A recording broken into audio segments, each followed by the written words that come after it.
Good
morning, good afternoon, and good evening. Whichever part of the world you are joining us from Global Council for the Promotion of International Trade GCPIT team is proud to welcome you all for this prestigious summit, Global Women in Business and Leadership Summit.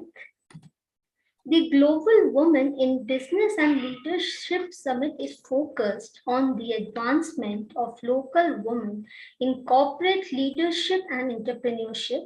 This initiative aims to encourage and nurture the entrepreneurial spirit within our community, drive business performance to create a competitive advantage for local women in our corporate environment and transform local businesswomen into outstanding leaders who can contribute more broadly into their firm on ongoing success.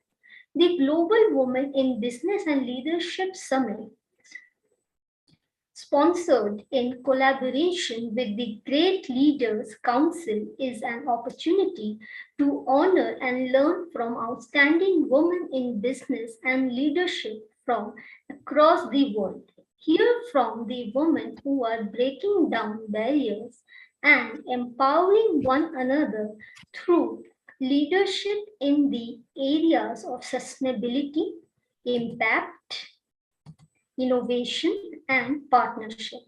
The purpose of the event is to provide influential business women with the tools they need to improve their leadership, influence, and to provide professionals of all genders with the knowledge they need to support and encourage their female colleagues.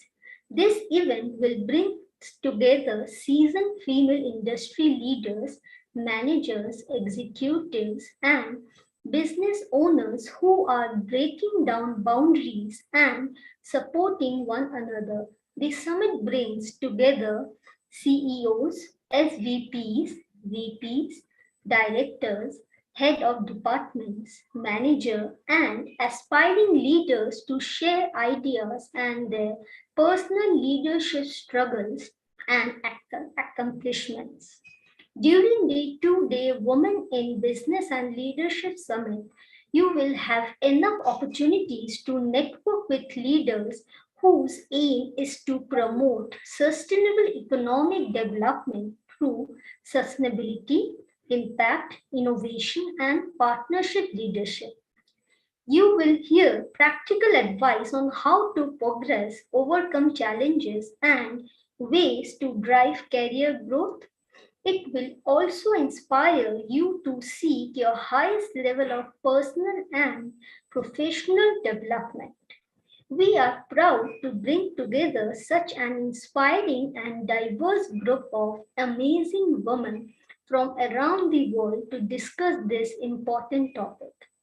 The current environment is an exciting yet challenging one for women. In business and leadership roles, we face new pressure and expectation from our peers, society, and even ourselves. This summit is an opportunity to discuss ways to succeed despite all the challenges to help us reach our goals. We all know that women are the driving force behind many business and organizations. We are committed to build a culture in which women are respected and valued for their contributions and in which business create an environment of inclusivity and opportunity. We have an incredible lineup of speakers and workshop planned. We are confident that the conversations we have here will open our eyes to the possibilities and potential of women in business and leadership roles. Let us make this summit one to remember. Before we begin, let me introduce myself. I am Ananya Banerjee Chatterjee, the R&D and Communication Officer and your host for today. Let's begin the summit. I would like to call our first speaker, Ms. Shelley Brunswick, Chief Operating Officer, Space Foundation. She brings a broad perspective, deep vision of the global space ecosystem from a distinguished career as a space acquisition and program management leader and liaison for the US Air Force to her current role, including overseeing Center for Innovation and Education, Symphosis 365, and Global Alliance, and the topic in which she will be sharing her valuable knowledge is the path to leadership isn't always straight. Over to you, Miss Shelley. Well, thank you so much. It's such a pleasure to join all of you today. And Thank here you. I'm in Colorado. So it's early morning here in Colorado Springs, but I'm looking forward to a beautiful day and a wonderful weekend. And I wish that for all of you as well. What a wonderful event we're having today and highlighting the opportunities that are available to women and men around the world in the global space economy. And as we kick off International Women's Day, which will be next week, this is a prime time to talk about that the journey to success or to the C-suite or accomplishing your goals isn't always a straight line, that there are things that are going to happen that could be setbacks. So what I came up with today is an outline of some lessons I've learned during my career. So to share a little bit about my career, I consider I have three main chapters in the book that I'm writing on my journey. And so that first chapter is when right out of high school, I enlisted in the US Air Force. Now, I did that for a number of reasons. The first one was I didn't have money to go to college. The second one was, and I'm sure many of you feel that way, I wasn't sure what I wanted to do with my life or what I wanted to study or become. And then the third one is I really love seeing the world, traveling the world. Now, today we think of traveling the world as very simple, but back then in the 80s, it was very unique to travel the world and live in other countries. And so the Air Force offered an opportunity to see the world, earn some college money, and get some skills. And that was a wonderful thing. I did earn some college money and I was able to go to school at night and take advantage of opportunities with tuition assistance. I was able to get stationed in Turkey and Germany, as well as here in Colorado Springs, Los Angeles. And then I was also able to learn a skill set. I became an HR, human relations personnel specialist. Now, that's not what I am today, because as we transition into the next chapter of my journey, because I did go to school at night, I earned both my bachelor's and master's degrees going to school at night, and I applied to become an officer in the Air Force. Now, it wasn't a simple process because I had to apply more than once before I was finally accepted to become an officer in the Air Force. And I became a space program management officer. And at that time, nobody really knew what that was. I certainly didn't know what that was. I knew personnel, that's what I had done. And so I really wanted to be a personnel officer, a HR officer. But fortunately, the Air Force had different plans for me, and they said, this is what we really need you to do. And thank goodness it was, because that started my 25-year career in the space industry. And throughout that career as an officer in the Air Force, I was stationed in Los Angeles, and I worked on ground stations and launch vehicles and on orbit assets, which we would call satellites. And I also taught about space at Defense Acquisition University. In my last assignment in the Air Force, I was stationed on Capitol Hill, working as a budget and appropriation liaison to members of Congress, articulating the Air Force needs for funding and program support. So it was an amazing journey. And that journey had to come to an end, as all journeys do. And that ended the second chapter in my life story. And the third chapter is where I am today, working at Space Foundation. And I've been at Space Foundation for 3 years, or excuse me, 8 years. And I've seen Space Foundation change a lot over 8 years. So Space Foundation, for those of you who are not aware, we are a U.S. nonprofit that does business internationally. We have three main divisions. Our first division is all about Symposium 365, and that's putting on world-class events. And one of those will be taking place later this year, April 17th through the 20th, here in Colorado Springs. We bring together the global space leaders in academia, industry, government, international. And so we'll have about 11,000 people that will come to that event to talk about the future of the space industry. The second area, the second division at Space Foundation, is all about education. It's our Center for Innovation and Education, and it's about the workforce development pipeline. It's about kindergarten through 12th grade, creating a leadership academy to create the future workforce and position children with the skills they need to be successful as the world is changing, as technology is changing.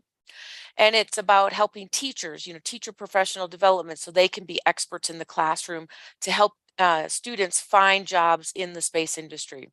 And then the second part of what we do is really non-accredited adult learning. So that's entrepreneurial facilitation, women empowerment programs, partnering with universities to create space awareness courses. What is the global space ecosystem? So that's a fun area, our Center for Innovation and Education. And our third division is our Global Alliance, and that's all about building partnerships and awareness about what's taking place in the space industry. And that's part of why I'm joining you today, because it's all about building awareness in the space industry that there are opportunities, but there are challenges on a pathway to success, which is what we'll talk about.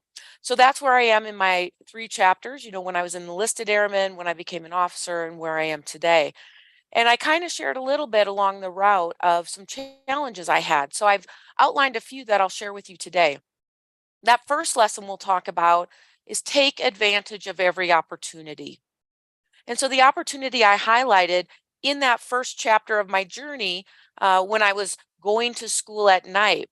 I didn't have to go to school at night. I could have done 4 years in the Air Force and then got out and then went to college, and then figured out a new path.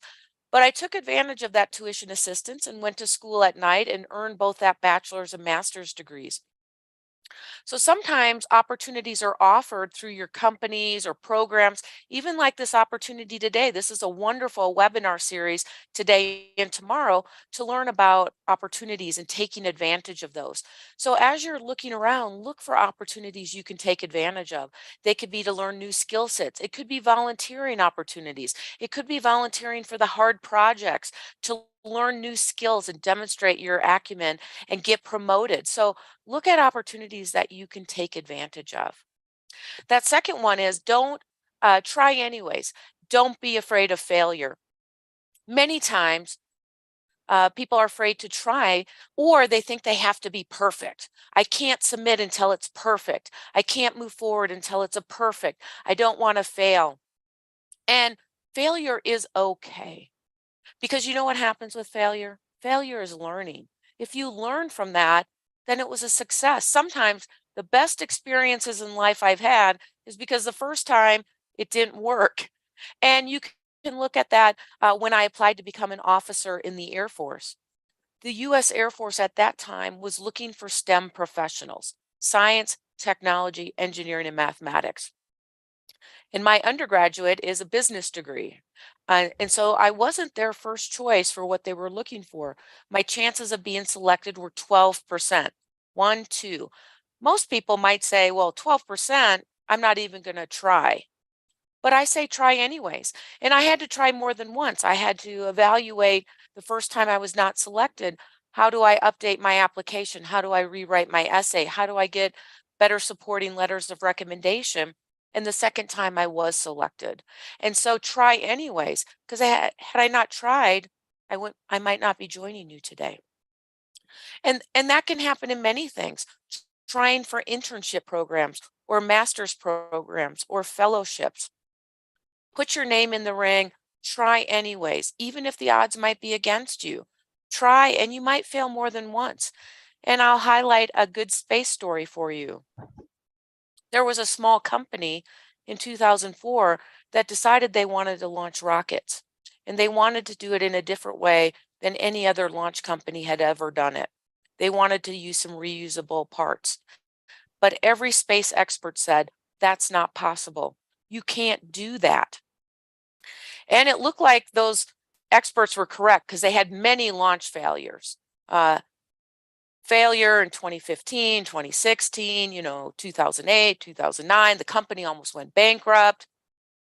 But then you saw SpaceX started launching payloads to the International Space Station, and now they're returning U.S. astronauts from U.S. soil to the International Space Station, building a rocket ship to go to the moon and eventually onto Mars. So that is a story of SpaceX that had multiple failures, but they learned from each one of those failures. They persevered, they developed resilience, and now they're extremely successful. That may happen in your career. So you don't let that get you down. The other thing I'm going to say is don't fear the unknown. Many times change can be challenging, could be scary. So I shared with you when I was selected to become an officer, I really wanted to be a personnel officer, human relations. It's what I knew. It's everybody I knew. But the Air Force had different plans for me. They really needed me to be a space officer. And I didn't want to do that. And I called many of my mentors and asked them to help me get reassigned back into personnel.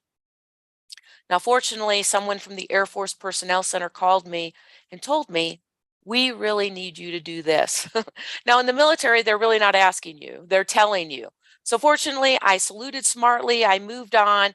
And again, that started my 25-year career in the space industry, something that at the time I didn't really know what it was, nor did most people, because back in the 90s, the space industry was still relatively unknown, a very small industry. But now we know today that that was a wonderful career decision, and I have to thank the Air Force. But again, I was afraid of the unknown, of what I didn't know. And had I had my way, it would have eliminated the wonderful career I've had and an amazing industry that has taken off over the last 25 years. I'm also going to tell you another little story. I almost didn't take the job or even apply for the job at Space Foundation. I talked about how the third part of my journey was coming to work at Space Foundation. So when I decided to retire from the Air Force, I started letting people know, hey, I'm retiring from the Air Force. I'm starting to look for new opportunities. And of course, I was looking for opportunities that I knew. I was a program manager. I was a government affairs, international affairs person. So I was looking for those type of jobs. But a job came across my desk to be the chief operating officer at the Space Foundation. And I almost didn't apply. I was in my office and I said, oh, look, here's a job to apply to be the COO for Space Foundation. I'm not sure I should apply. I don't think I'm qualified. And one of my colleagues, Vanessa, said to me, never disqualify yourself from something you haven't been offered. I almost eliminated myself from even applying for this job. And how many times do we think that, especially women? We look at a job description or we look at an opportunity and we don't hit 100% of the requirements and we say, that's not for me. I'm not qualified. It could be a form of imposter syndrome. It could be a form of thinking we need to be perfect. But many times 80% is enough. And fortunately, Vanessa convinced me to apply for the job at Space Foundation. And after several interviews and a few months, I was selected to become the Chief Operating Officer at Space Foundation. And I'm very grateful to Vanessa for that recommendation. So I know I only had 15 minutes. I'm just going to wrap it up again that I'm working on a book and I'm coming out with all the lessons I've learned in my 25-year career in the space industry. So I look forward to hearing in the chat from those of you, what are the lessons you've learned? Because I'd love to capture those in my book and learn from your stories in the journey. So those of you who are watching this as it streams, please join me on LinkedIn. Let's continue the dialogue about lessons learned and how we continue to find our journey to success, because it isn't always going to be a straight path. So the lessons I shared with you today are, again, take advantage of every opportunity. Try anyways, even when the odds are against you. Don't fear the unknown, and never disqualify yourself from something you haven't been offered. And again, if you have questions, please reach out. I'm happy to answer those.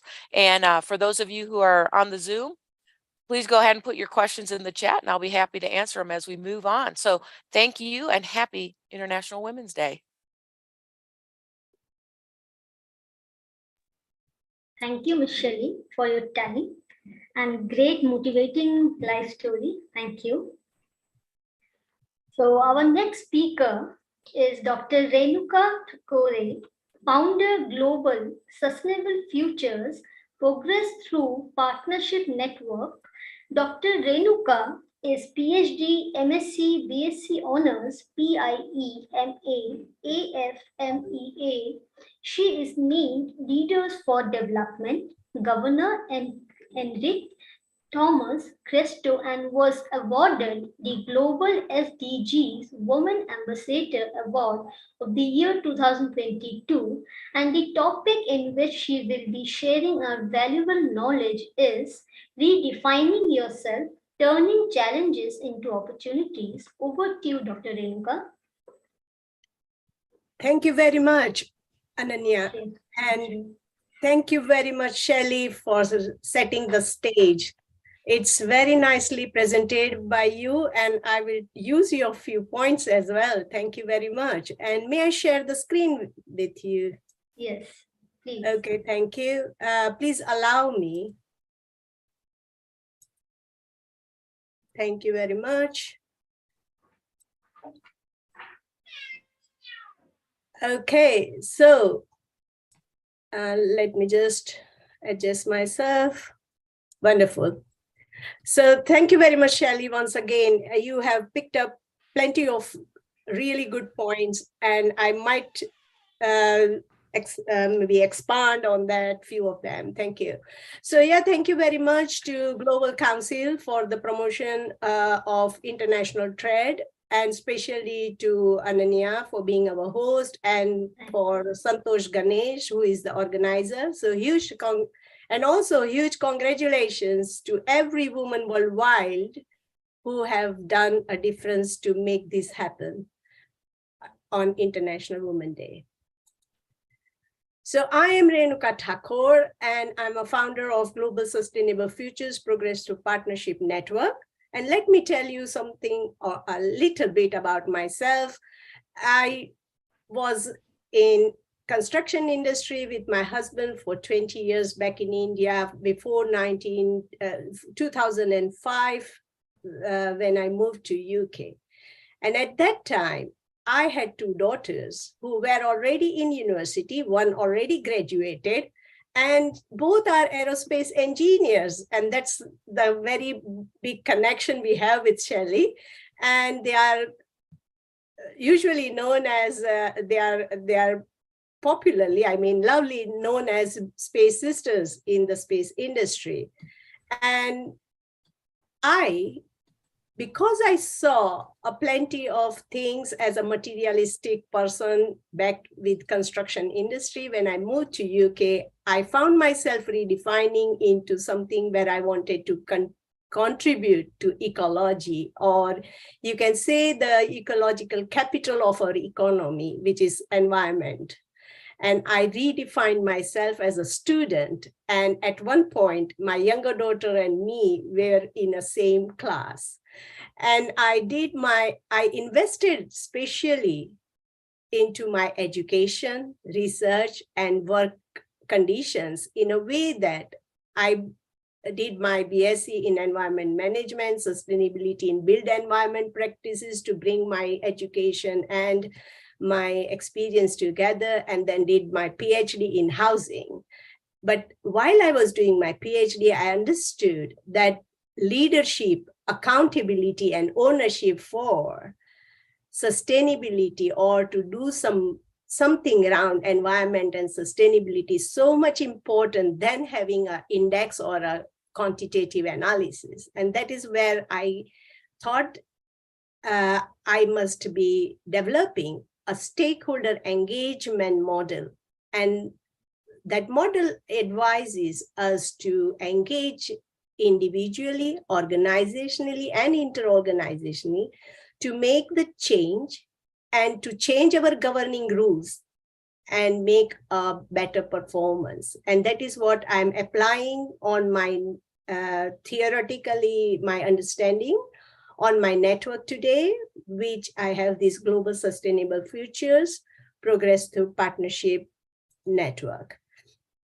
I won't go through the video over here. There is 5-minute video which explains my vision, objectives, and all other things. But I have put a link. If you can spare 5 minutes, please do, to understand what GSFN is. We are always welcoming everyone to join. It is free and innovative platform. It is a global platform, and there is no requirement for you to join. And in that video, we say that because it was recorded long before, I mentioned that I have 800 coordinators, but today we have 3,000 coordinators in 147 countries. And I'm very proud to getting such a support from the global community who are enthusiastic about sustainability practices in the world. We do several programs, but lately I have been announcing these 2 programs, or just to give a snapshot that what we do. I will also talk about more things coming in the later slides. But this is only for everyone to understand that we support international research congress, and especially we support low and medium income countries to uplift their presence in the global world. So this is one example, and it is soon coming on 17th of March, Resilience and Sustainability Through Global Transformation in New Normal. And here our all GSFN coordinators are taking part in one or the other way in supporting such activities. Likewise, we are also coming up with educational programs where everyone is invited. And here again, we have a model which allows low and medium income country participants to engage with such educational opportunities. And we are providing this free for unemployed, free for students, and free for careers. So, and they are sponsored by actually participants from high income countries. So we are having a sharing model over here. So these are the things. So let me go into the main topic today about redefining yourself, turning challenges into opportunities. And few things what I share might be applicable on an individual level as well as organizational level. And I want to share only 3 main points that when you redefine, or how you redefine. So first, you need to articulate yourself with a bold and flexible vision. And I will explain soon what I mean by that. And you need to cultivate a culture of innovation within yourself. That is, you have to make a climate of innovation around you. and your organization, and lead change with empathy and integrity. So let us see what this entails. So here, when I'm talking about setting up a vision, we are thinking of future, and we must look at both technological change and global change. Until now, according to Frank Dyna from Tata Consultancy Services, we were observing these changes or addressing these changes issues separately. But there are plenty of overlaps and plenty of things that connect the dots. And therefore, we need to combine these two views and see how we can combine and overcome the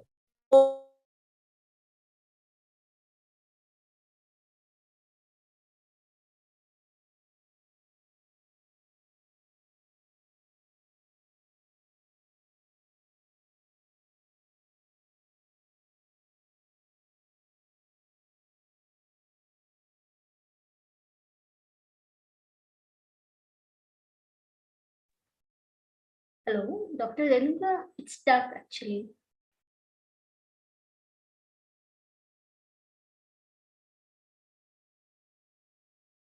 You're not audible, Dr. Renuka.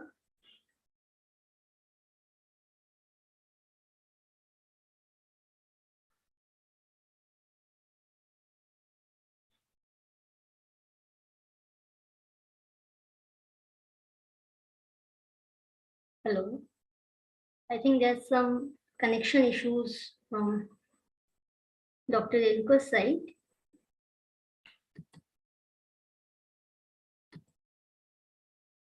Okay. So I will be calling our next. Hello. Dr. Renuka, kindly unmute yourself.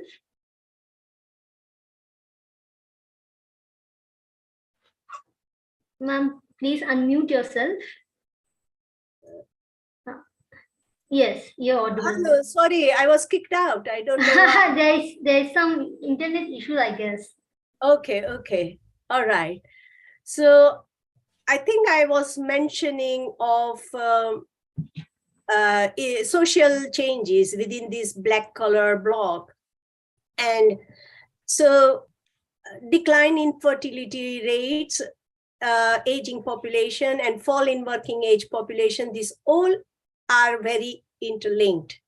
And what it shows that at the same time, this automation of these automations of the interlink shows that there is a growing concern over these social changes related to technological unemployment. And when we look at these technological functions or changes, we see that the automation of everything will help us to address this problem. But we never know, we can never understand that whether these issues would be, we will be addressing these issues or we will be contributing towards these issues.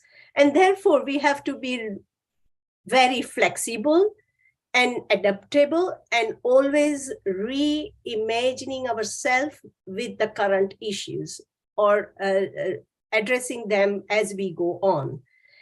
And this is a classic example that, Zoom has now worth more than 7 biggest airlines due to COVID. And of course, that is returning back to their normal, but still, we have been in a practice of meeting people through Zoom. So this is one of the examples. And therefore, what we have in our vision as our network, and as I mentioned, we need to articulate a bold and flexible vision.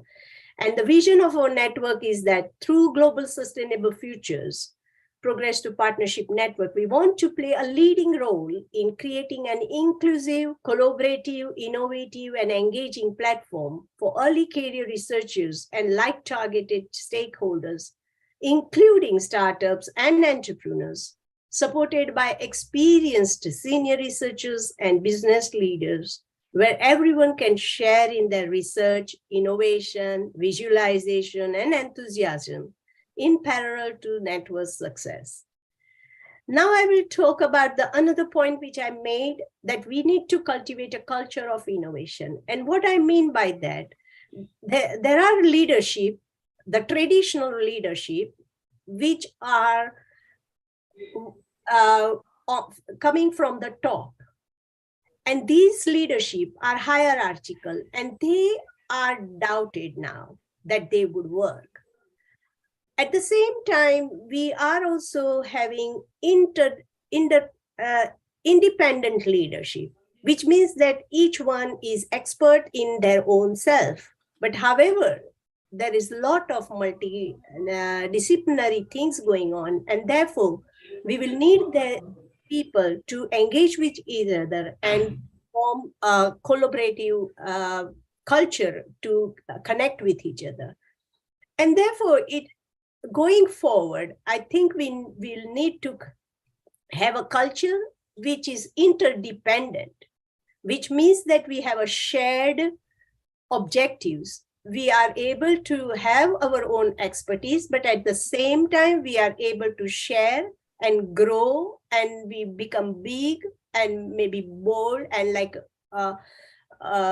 forward looking, and collectively be ready for innovation. And that is what I think we need to have as a culture. And this culture will be inclusive, will be supporting our diversity, will be also able to have plenty of expertise so that we can overcome any adversity in the future. And that is why we also have a collaborative culture, and we have created this deliberately, intentionally. And this particular culture will grow only when we evolve entirely and demolish command and control hierarchy leadership. We have to have a mindset where this environment of interdependent connection is created, and in a way that a true collaborative and shared knowledge. People think that this is people think that we have to be together and we have to solve the problems together. And that is the culture we need to create. And finally, let me tell again about this leadership culture framework. Generally, before pandemic, it was identified, or generally we had hierarchy leadership, which was like dependent. It had dependent indicators such as, risk and conflict awareness. The knowledge within the organization was not shared widely. It was protected, saying that it is our property. We should not be sharing, or we should not be having others to know our secrets. We went over that, and we also got into leadership of independent leadership, where people become diverse within their own expert, which I already mentioned. However, a lot of them need to converge at some point to make a collaborative leadership.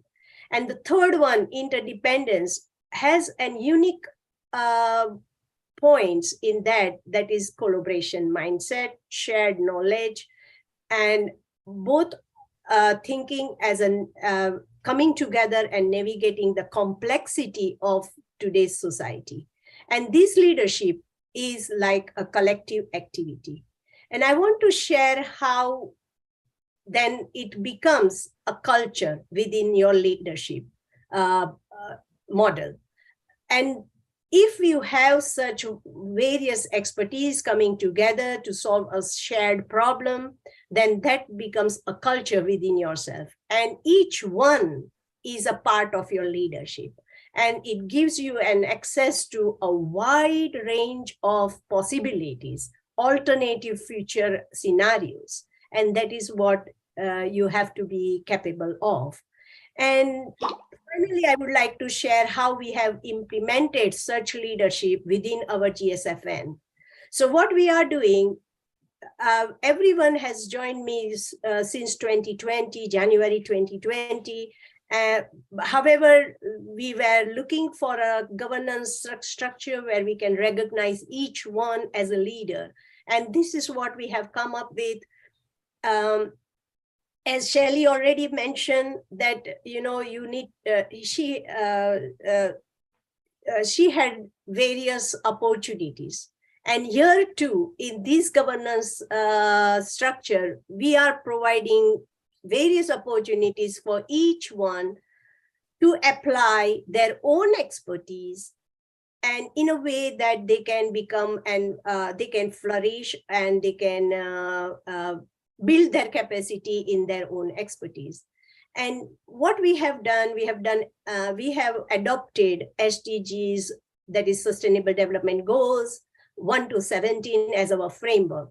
So we ask people that in which SDG would your work fall in? So they might say SDG 6. And then they would say, and then we have 4 domains. We work mainly in 4 domains, which is education, research, enterprise or business, and community. So you can choose your domain. So for me, it can be research. For someone who is a lecturer, can be education, or someone who is a student can be education, or someone who is working in waste, water, and so on. So they can put that way. And so if it is business, then they can put business. And then we have to go into levels that I completely understand. It is my just last slide. And then we have to go into levels such as global, country level, university level, or home level, or a regional level, and so on. And then the last 3 words we write down specific to their own activities. And we provide these badges for them to be recognized as one of the GSFN coordinator, but also to provide them an opportunity to Dr. Renuka? Yes, I will just finish. Yeah, Last sorry. slide. Yeah, thank you. And we will provide these batches. And that is what we are trying to do through interdependence leadership model and bring transformative change in GSFN. So thank you very much for listening to me. Together we can make this happen. Thank you very much. Thank you, Dr. Renuka, for your time. So I would like to call our next speaker is Ms. Shefali Sonpal, Vice Chairperson, FinTech, InsurTech, and RegTech Advisory Board, Data and Digital Transformation Evangelist, Thought Leader. She is a recognized digital transformation expert, helping insurers innovate and evolve in the face of disruption. Shefali has held global leadership roles across business and technology with Fortune 500 companies. And the topic in which she will be sharing her knowledge today is Finding Your Voice, the Key to Confidence in Communication. Over to you, ma'am. Thank you so much. Can you hear me well? Yes, thank you. Excellent. What a lovely forum today. Inspiring leaders talking about their capabilities, inspiring stories of how people have moved from different roles and different skills, constantly challenging themselves and making a difference to themselves and to others. Well, my story is also very similar. And as all other leaders over here, we all have evolved. We all have grown from one persona to the other in our lives. If I share something about myself, I am a science graduate who did my master's in human resources, moved into the insurance industry, trained to be a risk manager, did operations and risk management for many years before I realized that I was too lazy to do risk management and that I found it too repetitive. And so I leveraged technology on the side to improve my efficiency. Basically, find more time to spend for myself. And that is when I transitioned into a technology role. As a business technology expert, I used to give suggestions and improvement possibilities on how a process could be improved, digitized, and automated as early as 2005. Slowly, as I grew my capabilities in that area, I started to speak at different forums, share my thoughts on the possibility of what the future of insurtech and insurance and digital technology could be. And people started calling me a digital evangelist. Happy to take that role up. I then moved on and also parallelly started supporting my second passion, which is supporting women in their growth in the corporate world. Somewhere down the line, I took a pause and I thought, how is it that I have sometimes successfully, sometimes not so successfully navigated these challenges? And I realized that one of the strengths that I had was the conviction that I brought onto the table, the comfort with which I was confident about the topic I was talking about to my manager, to the people and my team. And that is when I took a turn and parallelly started helping people with my team, and then moving on to the larger organization, and then moving on to outside my organization, where I took up another avatar of what I now call myself as a communication consultant. Besides my role as a digital transformation agent for insurance and fintechs, I also help and run classes, courses, individual and in group, to help people understand how to be an effective communicator. Because ultimately, at every stage in our life, be it in our personal capacity or professional capacity, what we are doing is sharing our ideas, sharing our experiences, and sharing our capabilities with people. And the better we can do it, the more confidence people have on us and give us more challenging roles. And that is how we all grow. So in this little capsule that I've been given of 15 minutes, I'm going to summarize my 22 years of experience of communication into completely a crystal clear view of 3 things that I believe are critical to be an effective communicator. Would that be something all of you are interested in? A nod or a smile will help. Yes? All right. The first one, I believe, is body language. A study had been done about powerful public speakers, and it showed there are over 78 individual components of the body and the body language that constitute to a person being an effective communicator. Now, while I am a nerd and want to understand all the 70 plus skills, I am going to summarize the top 3 that I believe affect that. And the first is the energy which you bring into the conversation. When you know about something, it is perceived by the listener that if you bring in that energy, it is assumed you know that topic, rightly or wrongly. Right, correct. And so when you start a communication, whether it's with your friend, your project manager, or a pitch with an investor for your largest ever $1 billion unicorn idea, bring in that energy. Number 2, as a subset of body language, is going to be your functional gesturing.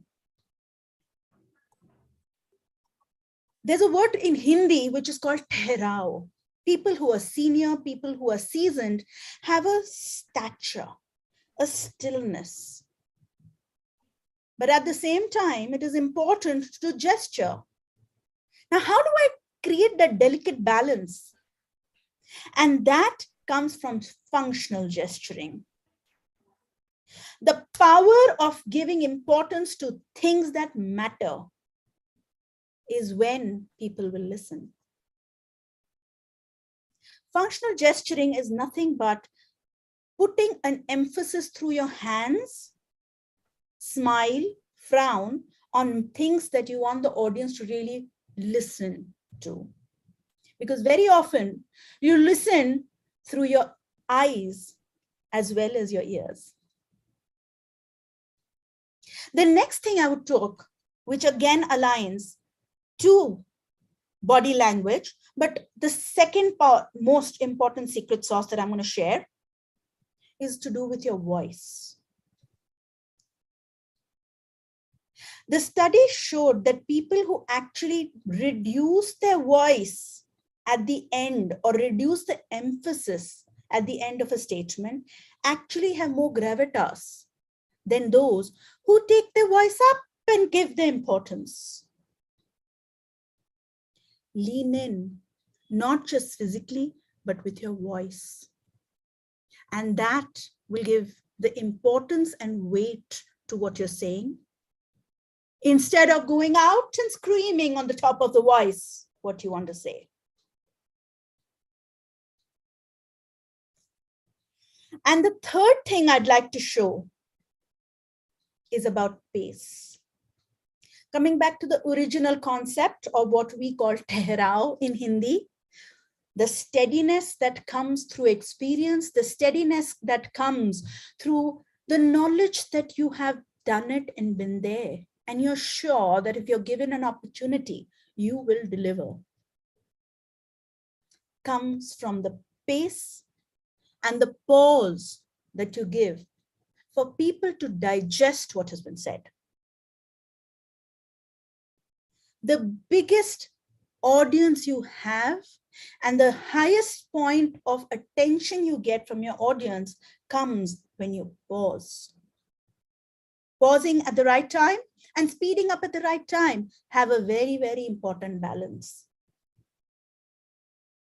And these are things that I have learned, that when I worked through my career as an insurance underwriter, as a customer experience agent, as a digital transformation agent, and then an evangelist, the common thread that lay in my experience was the fact that I had the conviction and the ability to communicate my idea and present it to my audience, be it my team, be it my manager, or be it the leaders, with the conviction and one of the things that I will definitely say, it is assumed that when you're standing in the stage, you are a subject matter expert. Own that. You would not have been asked by your manager to make a presentation if you had not worked on the project. And so it's assumed that you understand the project.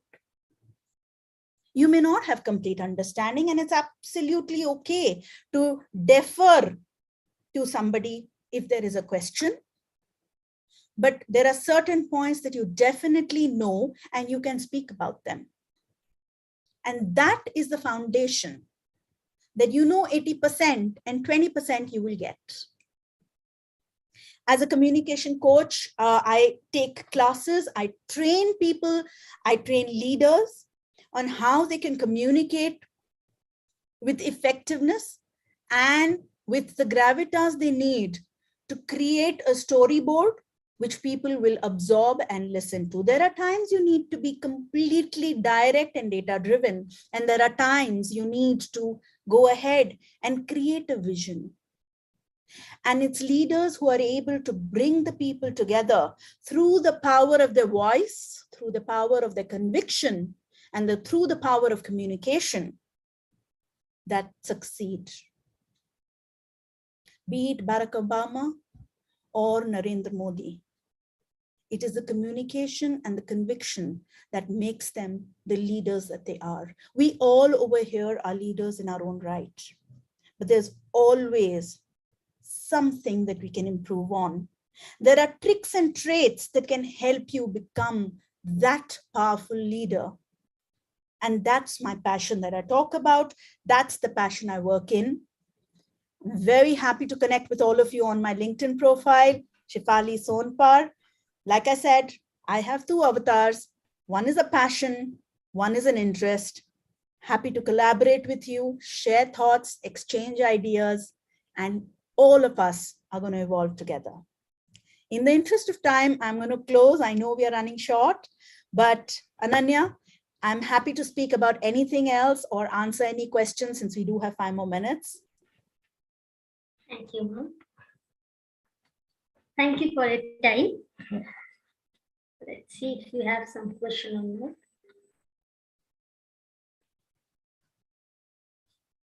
I see some chat messages. I'm not sure they're questions because I'm speaking. No, ma'am. Thank you for your time and thank you for your experience. Complete pleasure and namaste. Looking forward to staying in touch with all of you. Thank you. I would like to call our next speaker, Dr. Jawahar Suri Shetty, psychologist, purist, TEDx speaker, advisor to government, best-selling author, and innovator. He has been lately adjudged as one of the top 24 policy makers of India by leading Daily New Indian Express. He has been bestowed the NYT DA Vinci Innovator title for the innovations in social education, and the topic in which he will be sharing his knowledge is shift your mindset, shift your business. Over to you, Mr. Jawahar. Kindly unmute yourself, sir.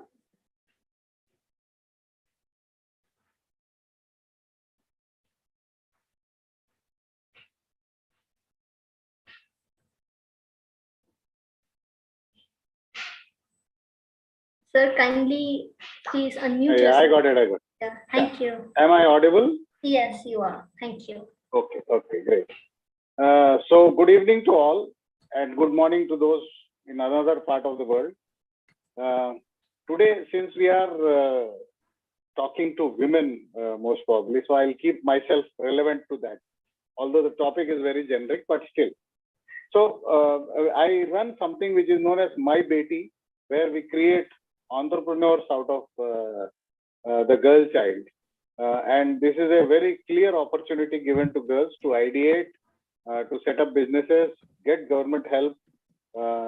And I proudly say that there are a lot of them who've done extremely well in the field of entrepreneurship. So let me first share experiences why women make good entrepreneurs, and a little change in the mind shift can change the gears of their business. This is what I have experienced, and I'll share my experience. So the first thing is that the emotional quotient of women is higher. I'll give an example how I lack in that and how I learned it from my mother and the other women in my life.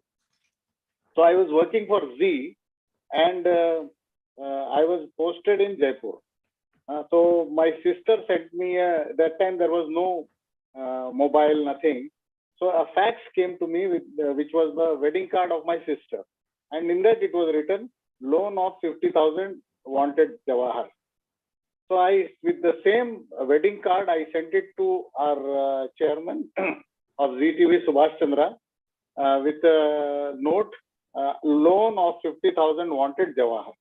And the fax went to him. Within 2 minutes, it came back rejected. I was furious. And I lost myself and said, 12 years I have been working for this man.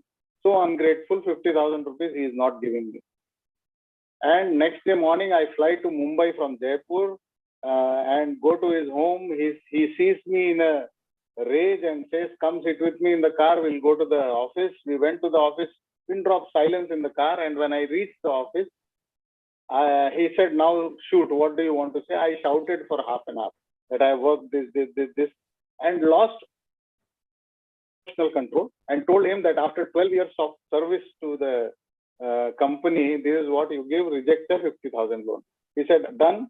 Now you drink water. He picks up his intercom, calls his secretary, whose name was Annette, and tells her to bring the envelope that he had made. She comes with an envelope, and in the envelope there is a check of 5 lakh rupees in the name of my sister and 2 tickets for me and my wife to the place of the wedding. I said, then why did you write rejected? He said, Jawar, you've been working with me for 12 years. You don't understand how I work. My objection was that you write that after 12 years, I understand that you own a piece of the company and you still have the gumption to write that 50,000 is the loan you want. Loan is the operative word. And he says that loan means you have to return back. That means you think that you are not a part of the company. I felt bad. And that is why I rejected the loan, not the money that you wanted. Now, here is what happened. I lost all my emotional control, and the 12 years of relation that I had with my employer went to air that day because I was not able to understand. Now, this is where a lady comes in, and this is where a lady has an advantage in the entrepreneurship, in the mindset. Yes, there is a disadvantage also that although the emotional quotient might be high, she sometimes is very, very brim with emotions, and that is sometimes how it affects her decision making. So some small changes that need to in the mindset. One is the mindset of the society against women working is something that you might face at your workplaces or generally even at your homes. So that is something that you will need to find. So when men don't need to fight this, the mindset of the society against women working or women getting into entrepreneurship is higher than that for men. You will have to fight that. The second is your own conditioning in the years that you have been brought up, that you might not be fit for entrepreneurship is something. These are the two major mindset changes that you will need to bring, because these are very heavily conditioned mindsets, and we will need to fight it out. So don't take it seriously when people say that women are not built to be entrepreneurs. You don't need to take them seriously. That is something that they think, and their salute to whatever they think. You don't need to take it seriously. The second is that your conditioning, whatever it may have been, somewhere you will have to dump it and say that, okay, I want to become an entrepreneur. That is the thought that is coming to me. Let me see whether I can try and consolidate what I am thinking is right or not. Now, with this emotional extravaganza that we have in the women's mind, there is a chance that you might overthink. What will happen to my children? What will happen to my family? If I give time to the entrepreneurship, what will happen? What will happen? So this overthinking is something which is a part of the mindset which you will have to relinquish. Yes, you can say that I can apportion 4 hours, 5 hours or something like that and not think about anything else in that time. But overthink is a big overkill for women in entrepreneurship. So there is no need to let your emotions go haywire and say, no, I want to do whether I can do justice to my family or not, or something like that. So there is no point overthinking because it won't help you anyway. The second important thing that I thought out of my experience is that women usually take the back seat. Now, in any business, your self-promotion, whether it is your own, if you are the business, or your business, is a must. Women are not prone to self-promotion as much as men are.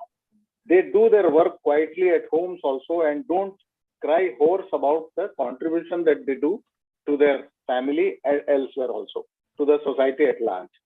But that self-promotion or lack of self-promotion is in women is not the same when they get into business. They will need to get into the overdrive of self-promotion because that is a much needed necessity for women entrepreneurs. So the mindset of not promoting what I do or what is my sacrifice or whatever my role at home is not the same as in the case of entrepreneurs. So I would say get comfortable with self-promotion. That is something that you will need to see that you need a change of mindset. The third important thing is when we ask, especially women, when we ask for money or when we charge for something, we ourselves discount that somebody who is a male counterpart might be charging X amount. So I should charge X minus 2 or X minus 2%. This discounting, if you are confident of the services that you give or the products that you give in your business, and they are no less than what a man gives, then please don't discount your payments. There is nothing that can stop you. I think as an advantage to women in your business and your communication, as the previous speaker was, the communication of women is more effective because the communication carries with it emotion, which a man might not be trained to. So that emotion is where the communication reaches your heart and then to your mind. And that is the reason why you can charge equal or maybe sometimes more if you have the skills, but don't discount yourself that I can't charge so much. So this pay parity thing that we talk about is there because we think that we need to discount, or we agree that there is a discounted rate available to us, let us do it. So in entrepreneurship, don't discount your services irrespective of what your sex is. You are equal, and we think that if you are able to deliver, then you are the best. The last thing that I wanted to talk about is don't raise self-doubts whether you are fit for the job. These days, earlier I clearly remember if I get through engineering, let's say, mechanical is not for girls, civil is not for girls, electronics, electrical, computer science are for girls. So there is a clear distinction. And if I want to build aircraft, and the family says or the society says you are not fit for that, or as a girl you should not do this or you should not do that, please don't get into those self-doubts. If you want to take mechanical, if you think that you want to build aircraft, there is nothing you can stop. See, there is only a small part of it which is physical.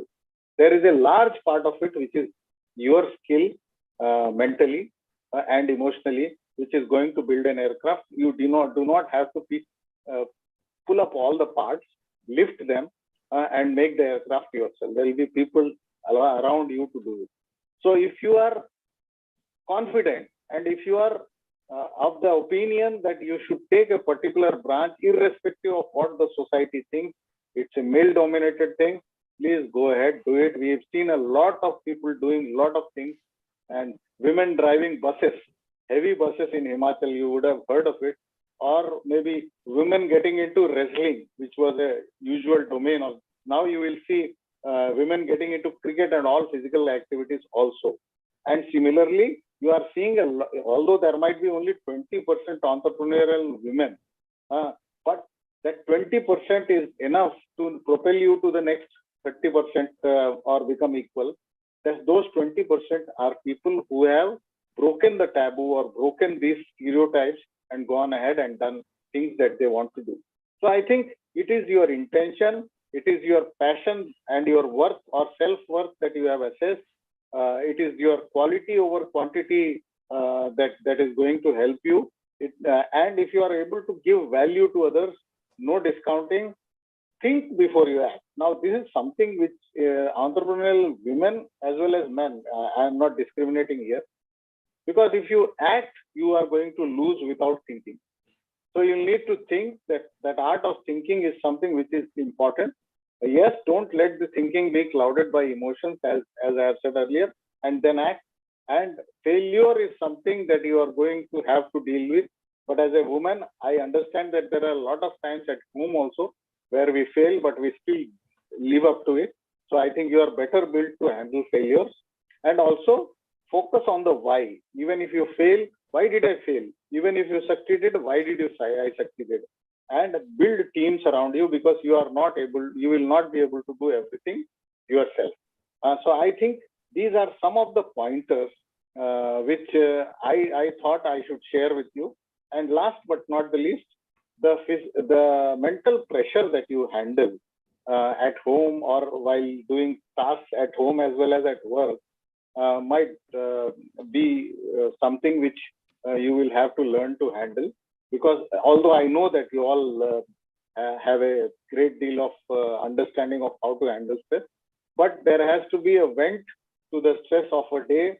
So you go home, talk to your children, talk to your husband, or talk to anyone, talk to your brothers or talk to your parents. That vent to stress is what is going to decide on how well you are going to perform the next day. And that vent is something that you will need to create at home or at an alternative place which is not your workplace. So last, I'll give you a story. This is in US. There was a girl who came to me during my counseling sessions, and she came up and said that I have pain in the knees. And when I go to a doctor, the doctor gives me a pill and I have it, and 6 hours later, again, the pain has come. So I understood that this is a psychosomatic thing. This is not a purely physical thing. Now, it took me 7 days to understand what had happened. And slowly she came out. She didn't know what had happened, but I said, what is your story of the last 2-3 years? So she came up and said that, sir, as I am staying with my sister and my brother-in-law. Both are very loving people, and they are both into software jobs. And as any girl would like it, they like somebody to be married to like their father. This girl thought that she would like to be married to someone like her brother-in-law, such a sweet couple, the sister and brother-in-law. So, unfortunately, the brother-in-law died in a motorcycle accident. Now, this girl started thinking that because of her liking for her brother-in-law, nazar lag gayi, like we call in Hindi, she felt that it was because of her, although there is no logic to whatever she said, it is because of her that her brother-in-law had died. And because of this guilt that she had, she was not sharing with her parents, or she was not sharing with her sister, because all of them would say, "Arey, tune kya kiya? Why you did something like that?" So the mental stress that she was having because of not able to vent her feelings turned into physical pressure, and she had pain in the knees. So she took 7 days of half-an-hour sessions to tell me her story, because she realized that in the 5-6 days that this gentleman will not tell anything to my parents. He doesn't know them. So she got the confidence and shared the story with me. As soon as she shared the story, the pain had subsided. So this vent that I had given to this lady to de-stress is something that is needed for women who are going into entrepreneurship, because it is not easy to handle both the stresses of home as well as work. That extra stress that you have, you will need to find a vent every day with someone whom you think you can vent and who will not judge you. So I think that's all. Anything else that you think that you need to ask, please do so. Thank you, Dr. Jawar, for giving us your time and sharing your knowledge and experience with us. Thank you. So I'd like to call our last speaker for today's summit is Ms. Tanya Tome, CEO, EcoKaya and President Women's Foundation, a multi-award winning entrepreneur, corporate leader, economist, advisor, ambassador, author, tech advocate, and serial entrepreneur. With 20 years of experience, Tom served as head of new business and head of credit and risk mitigation in the African bank industry. She is one of the most loved and number one motivational speaker and coach in Africa, Portuguese speaking countries.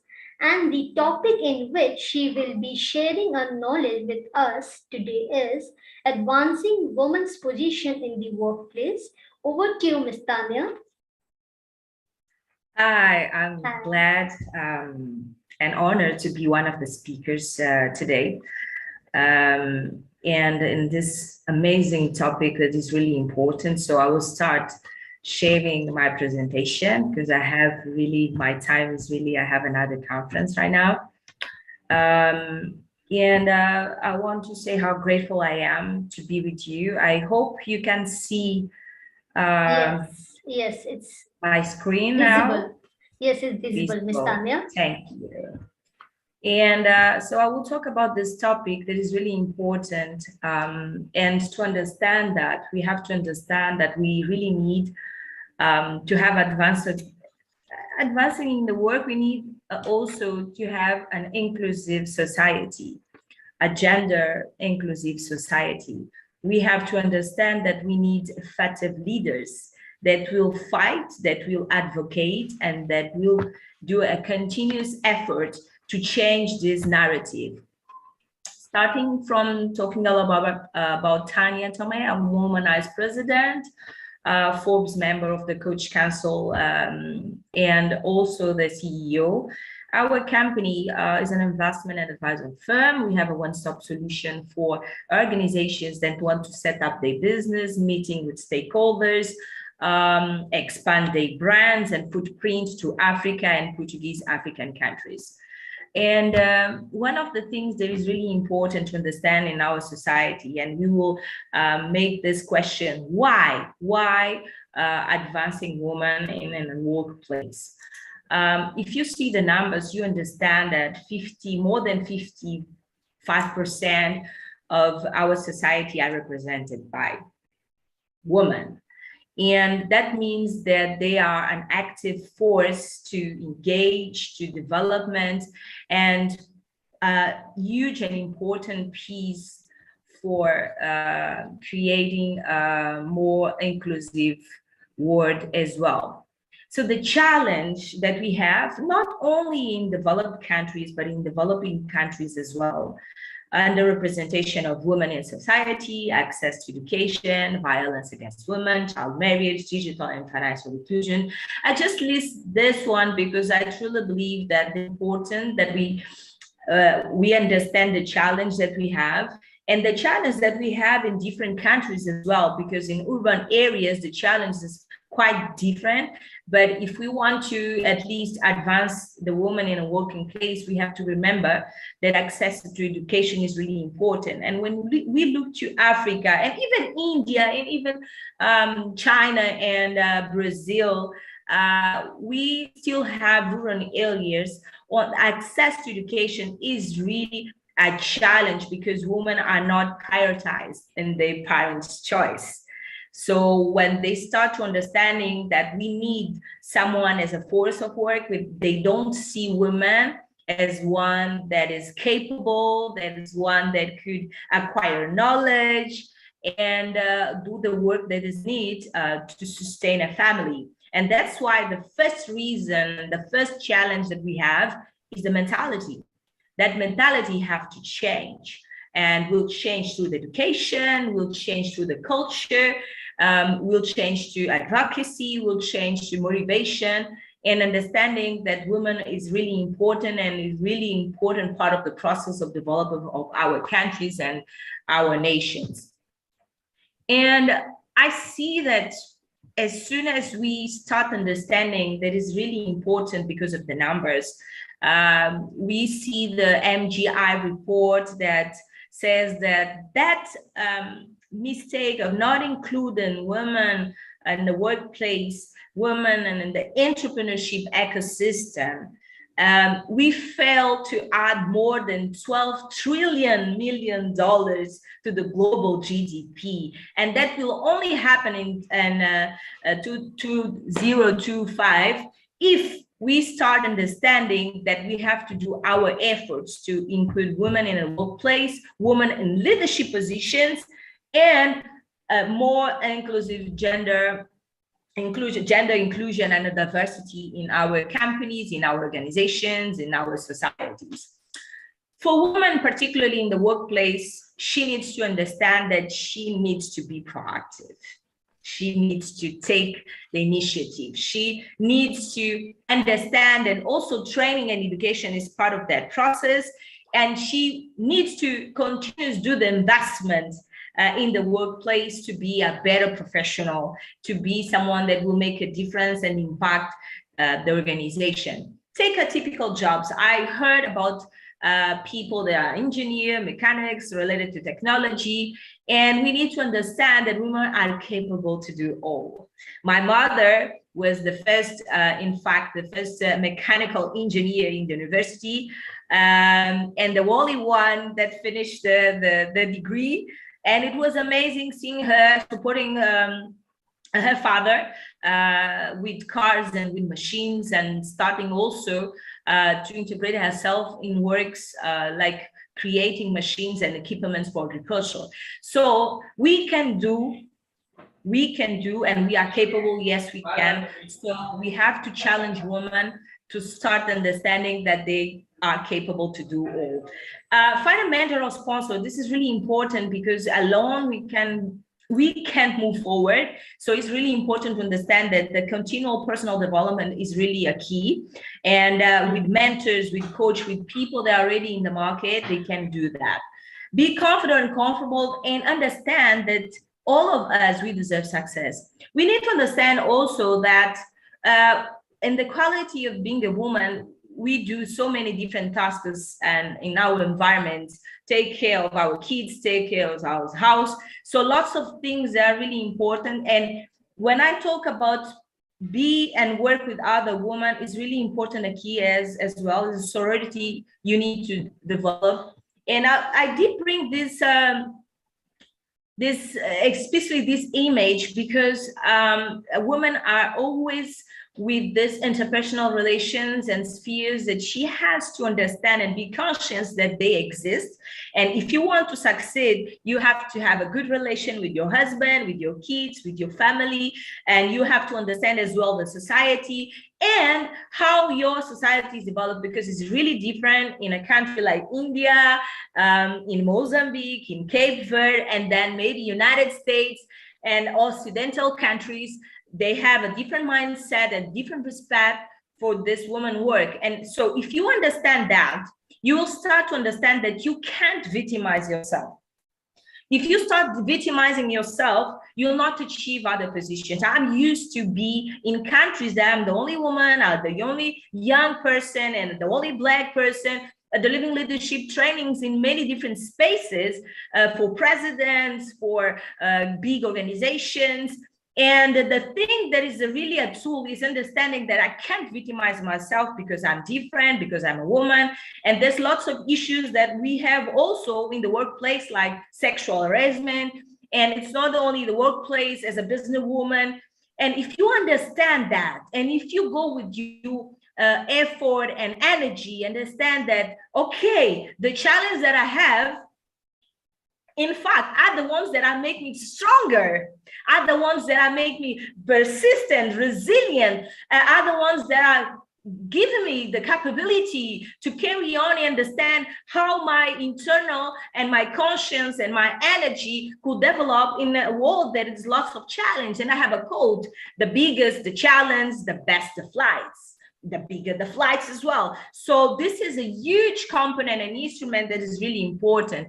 And I heard about energy, and I'm resonate with that. I'm quite connected with sex energy, because sex energy is one of the concepts that I really develop, and I train people in many different organizations in many different countries. And as everything starts from within, everything starts with the leadership of our I, of myself. And if we don't understand that, it will be very difficult to influence other people. And we as women, we have to understand that a woman that is really educated could really change the community, could really change the society, because we want all to grow. And leaders are the ones that create other leaders. So this banner specifically is about specific skills that women have to develop to become the leaders in their organizations, and to put that organization in a place of continues to fight to include other women, to continue to fight that, to advocate to gender inclusion and diversity. So first of all, of course, get inspired and read your references, build your personal brand. I heard a little bit about communication, and this is one of the things that I also do. Start understanding your storytelling, start understanding your environment, and see what kind of goals do you want to achieve, and develop your personal brand, and share to the world your experience. Invest in your personal development, energy management, everything is related to energy, everything is related to motivation. Many people fail to succeed because they don't know how to manage their energy. And energy means motivation, and motivation means motive and action. So it's a continuous process of learning by doing, and not stop acting and not stop carry on fighting until you win.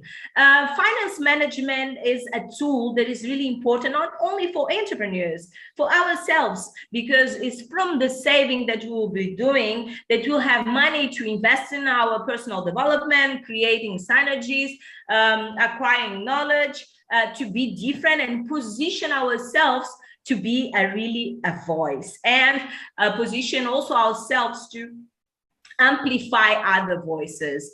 Building relationship that matters, reward yourself, because the micro winnings are really important, and you have to be conscious about that to refill your energy to fight and carry on, because everyone will fail and everyone will face adversities and obstacles, and we need to stand and carry on fighting. So persistent and consistent is really important in that process. The networking is really important and is a key even for us, not only for people generally is really important, but for you women, you have to understand that the type of networking, the people that are with you will stand with you, will fight with you, and will be a base of us to leverage yourself to new heights. Leadership and communication skills, I heard Sheila, and I totally agree with many things that she did share, and I will say to you that it's quite as important in the communication skill to have an assertive communication, and that means always to do a due diligence of the people you are talking to. Many of us, when we do networking, we fail in trying to sell ourselves or trying to sell our goals. And the first thing that we need to do is to create connection with the people we are talking.